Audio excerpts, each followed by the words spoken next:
Je suis d'abord heureux d'être aujourd'hui même ici à la Fondation Anaco. C'est vrai que ça faisait un moment que je rêvais de pouvoir y venir et en particulier de rencontrer Patrick Bernard, son père fondateur. Et puis cette autre rencontre aussi qui s'est passée au Rêve de l'Aborigène avec cette année la venue de nos amis de Guyane, de Camopi. Avec la rencontre de Jérémy aussi sur le Rêve de l'Aborigène. Alors ce qu'il faut savoir pour moi, je me présente un petit peu pour ceux qui ne le savent pas.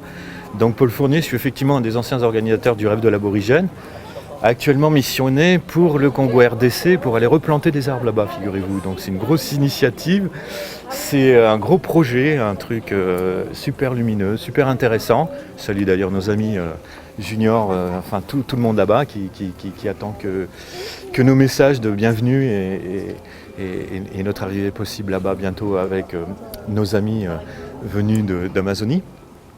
Donc voilà, et donc la rencontre s'est faite avec Jérémy lors d'une conférence et il nous a parlé bien sûr de ses traditions, de sa communauté, de là où il venait d'un point de vue géographique et surtout, moi ce qui m'a super intéressé, c'est le rapport que la communauté Wayampi avec les arbres, avec la nature, avec ce qui l'entoure directement.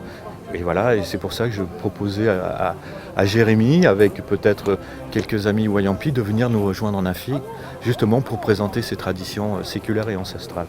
Et je vais demander à Jérémy de se présenter lui-même d'ailleurs un petit peu. Je m'appelle Jérémy Mata. J'ai un nom en amérindien, Wilaya, qui veut dire l'esprit de la forêt. Mes parents m'ont donné ce nom à ma naissance parce que c'est par rapport à tout ce qu'on a un lien avec tout ce qui est la nature, la forêt. Je vis à Camopi. Camopi, c'est une toute petite commune française avec 1700 habitants.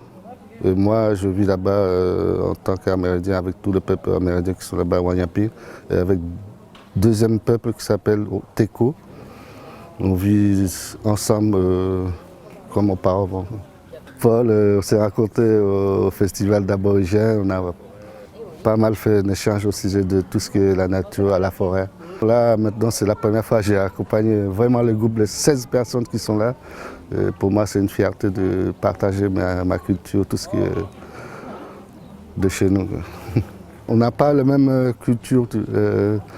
Lorsqu'on est ici, on est un peu perdu par rapport à tout ce que la vie de chez nous, c'est pas pareil. Pour moi, c'est une bonne émotion de faire le partage avec vous, de rencontrer un peu ce qui se passe chez nous. C'est-à-dire que nous, on vit avec la forêt, on communique avec tout ce qui est aux alentours de nous, c'est-à-dire la rivière, tout ce qu'on consomme de tout ce qui est dans la nature. Et moi, enfin, pour moi, c'est la première fois, je veux dire que c'est un partage pour moi pour que les gens chassent au moins ce qui se passe chez nous. Je sais qu'on voit pas mal de gens qui ne savent pas que les Amérindiens existent, qui ont un lien avec tout ce qui est la nature, alors que des fois on utilise la nature, des autres étrangers arrivent, par exemple tout ce qui est clandestin qui nous détruisent la forêt, tout ça, et que nous, on vit avec tout ce qui est la nature, ça nous fait du mal de voir tout ce qui est détruit en ce moment. Enfin, la création des communes, tout ce qui arrive chez nous, ça a changé le monde, mais par contre, on garde toujours tout ce qui est aux alentours de nous, tout ce qui est savoir-faire au niveau d'utilisation traditionnellement. Mais là, on a très peu des anciens maintenant qui sont partis sans avoir restitué tout ce qui est aux alentours de nous. Et du coup, on risque de perdre tout ça. C'est par rapport à ça qu'on a créé une association Yapukuliwa. Yapukuliwa, c'est un arbre sacré qui a une puissance, qui a un lien avec le chamanisme, et qui a un contact au niveau de tout ce qui est aux alentours de la nature. Et du coup, par rapport à ça, j'ai nommé mon association Yapukuliwa pour qu'ils puissent sauvegarder notre culture. Moi, je veux dire qu'avant, on vivait dans la forêt, il fait frais, on ne sent pas la douleur, on ne sent pas la fatigue, on ne sent rien du tout au niveau de tout ce qui est la maladie. Mais après, vu que le monde a changé, puis lorsqu'on est sorti de la forêt, là, c'est là qu'on a senti tout ce qui est le mal, la douleur. Tout. Avant d'entrer dans la forêt, on crie très fort pour faire réveiller tout ce qui est les arbres, parce qu'on sait que l'endroit où on va faire du mal au l'esprit de l'arbre. Avant de faire un abattis à barbe, on crie, c'est pour communiquer avec eux, c'est pour leur dire que, comment dire, pardon. Pardon, et aussi, c'est pas pour détruire, mais c'est pour que nous aussi, nous puissions nourrir nos enfants.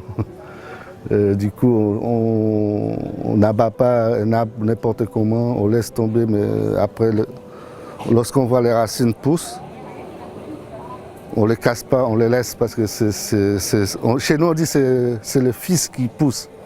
D'accord, le père est tombé et le fils qui pousse. Et du coup, on ne les casse pas, on les laisse pousser. Et puis dans 5 ans, 6 ans après, on revient au même endroit. Et on le fait la même chose, mais ça reste toujours là. En fait, moi, je veux dire, peut-être pour les autres, ceux qui ont détruit les arbres, je pense que c'est le moment de le faire, quoi, de le planter, parce que s'ils ne font rien du tout, tout va disparaître. Parce que chez nous, on ne les plante pas, mais ça pousse, mais on connaît tout le nom de l'arbre. Chaque arbre a un nom. Et puis il y a un arbre qui est très sacré, qu'on ne le coupe pas, c'est le fromager. Parce que c'est une famille de Yapoukuliwa, parce qu'il a un lien très fort au niveau du chamanisme aussi. Et après, il y a des différents arbres qu'on ne les touche pas aussi, qu'il y a un mauvais esprit à l'intérieur, on ne les touche pas. Et du coup, on les garde, on les sauve. Et c'est eux qui sont là comme le pied les racines des arbres. C'est eux qui font le frein du bas d'arbre, et c'est là que ça pousse. Ça devient... L'idée même qu'on vous proposerait avec nos amis du Congo justement, de pouvoir venir sur place justement, passer quelques temps avec nous pour parler de tout ça. Vous l'accueillez plutôt bien, tu as pu en discuter déjà un petit peu avec des gens de la communauté autour de toi? Là, je viens de discuter avec le chef de danseur.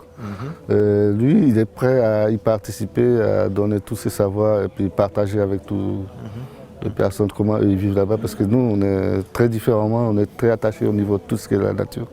On sait comment utiliser tout ce qui est la forêt, on le coupe pas n'importe comment, et puis on le garde toujours avec nous. C'est comment dire, parce que la forêt, c'est eux qui nous nourrissent, et puis si on le perd, puis on ne sait pas où y aller après. Du coup, le chef du chanteur, il est partant pour... D'accord. C'est une très bonne nouvelle pour nous parce qu'en fait, c'est attendu en fait. Ce message-là, il est attendu là-bas au Congo et je pense qu'il va résonner, il va servir beaucoup à la réflexion.